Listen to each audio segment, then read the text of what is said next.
পশ্চিমবঙ্গের সমস্ত ছাত্রছাত্রীদের উদ্দেশ্যে বলা হচ্ছে, পশ্চিমবঙ্গ মধ্যশিক্ষা পর্ষদের ক্লাস 5 থেকে 10 পর্যন্ত যে কোনো বিষয়ের কোনো টপিক তোমাদের কাছে কি কঠিন মনে হচ্ছে? যদি মনে হয় তাহলে স্টুডেন্ট কেয়ার পয়েন্টের এই ভিডিওগুলি তোমরা দেখতে থাকো। এখানে বিভিন্ন বিষয়ে টপিক অনুযায়ী সহজ করে আলোচনা করা হচ্ছে। তাহলে দেরি কেন?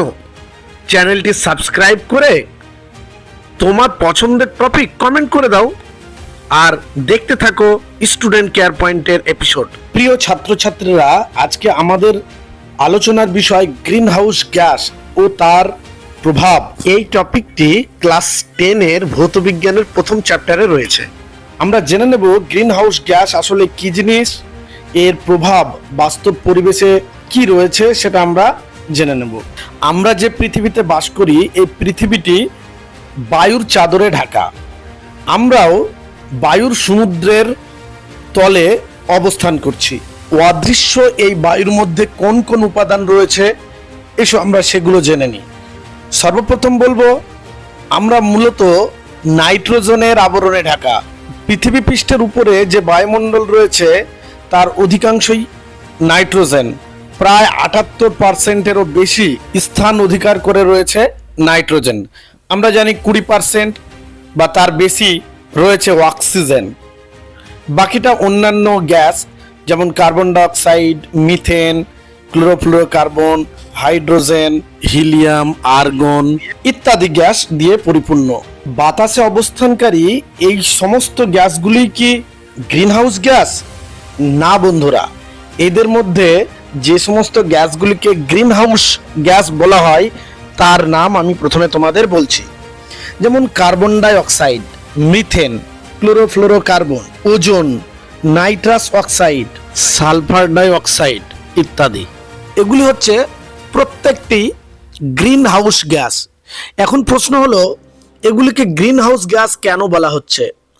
দেখো, সূর্য রশ্মির মাধ্যমে যে পরিমাণ তাপ পৃথিবীতে প্রতিদিন আসে ঠিক ততটাই কিন্তু পুনরায় ফেরত চলে যায়, যার জন্য আমরা প্রতিদিন একটি করে নতুন সকাল পেয়ে থাকি। কিন্তু এমন কিছু গ্যাস রয়েছে যেগুলি গ্রিন হাউস গ্যাস নামে পরিচিত। আমি বললাম methane, carbon dioxide, chlorofluorocarbon, nitrous oxide ইত্যাদি গ্যাস।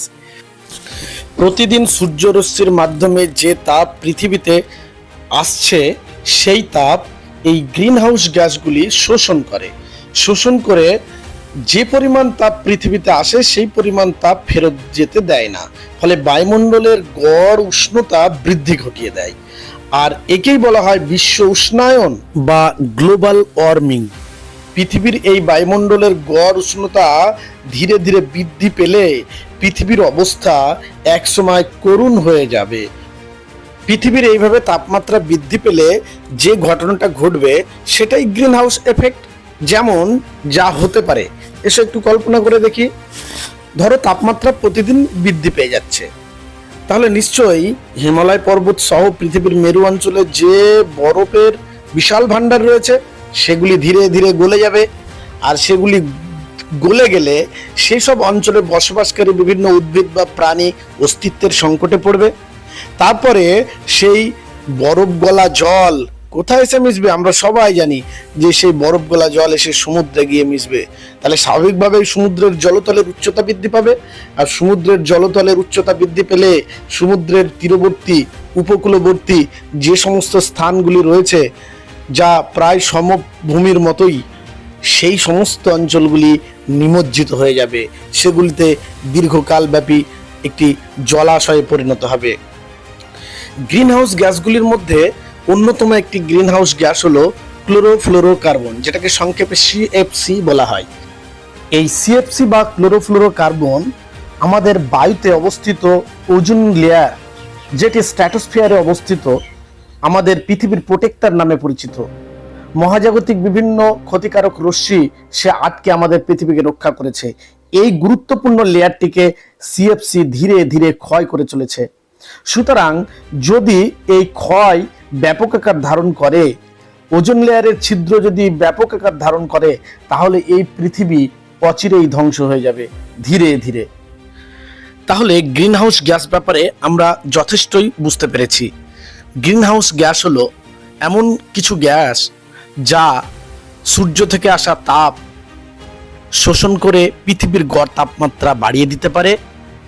এর এফেক্ট হিসাবে, এর প্রভাব হিসাবে যেটা হতে পারে, পৃথিবীর গড় উষ্ণতা বেড়ে যেতে পারে। উষ্ণতা বৃদ্ধির ফলে মেরু অঞ্চলের বরফ গলে যাবে, সমুদ্রের জলের স্ফীতি ঘটবে, মহাপ্লাবন দেখা যেতে পারে, সমুদ্র উপকূল প্লাবিত হবে, মেরু অঞ্চলে বসবাসকারী জীবজন্তুর বাসস্থানের সমস্যা হবে, সংকটের মধ্যে পড়ে যাবে এবং ওজোন লেয়ার ধ্বংস হতে পারে। ওজোন লেয়ার ধ্বংস হয়ে পৃথিবী ধ্বংসের দিকে চলে যেতে পারে। তবে আমি নিশ্চিত এখনো সময় রয়েছে। আমরা যদি গ্রিন হাউস গ্যাসের উৎপাদন কমিয়ে ফেলি, আমরা যদি ন্যাচারাল পদার্থ, ন্যাচারাল প্রোডাক্ট ব্যবহার করতে থাকি, যে সমস্ত কার্যকলাপের মধ্যে দিয়ে গ্রিন হাউস গ্যাস উৎপন্ন হয় সেগুলো যদি আমরা বন্ধ করতে পারি, তাহলে নিশ্চিন্তে এই পৃথিবীকে আমরা বাঁচিয়ে দিতে পারি।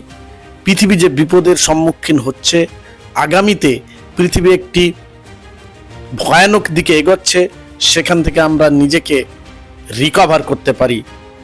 আর তার জন্য আমাদের যেদিকে নজর দিতে হবে, গ্রিন হাউস গ্যাসের উৎপাদন কমাতে হবে। যে সমস্ত কার্যকলাপের মধ্যে দিয়ে গ্রিন হাউস গ্যাস উৎপাদন হয়, সেই সমস্ত কার্যকলাপ বন্ধ করে আমরা এই পৃথিবীকে তার সংকটময় পরিস্থিতি থেকে রক্ষা করতে পারি। শুধু প্রয়োজন আমাদের সদিচ্ছা ও সাবধানতার। তাহলে প্রিয় ছাত্রছাত্রীরা, ক্লাস তোমাদের কেমন লাগছে, তোমরা কতটা ইনফরমেশন পাচ্ছ, তোমাদের কতটা উপকার হচ্ছে, সবটাই কমেন্টে জানিও। আর চ্যানেলটিকে লাইক করে দাও, বন্ধুদেরকে শেয়ার করে দাও এবং সাবস্ক্রাইব করে দিয়ে তোমরা স্টুডেন্ট কেয়ার পয়েন্টের সাথে থেকো।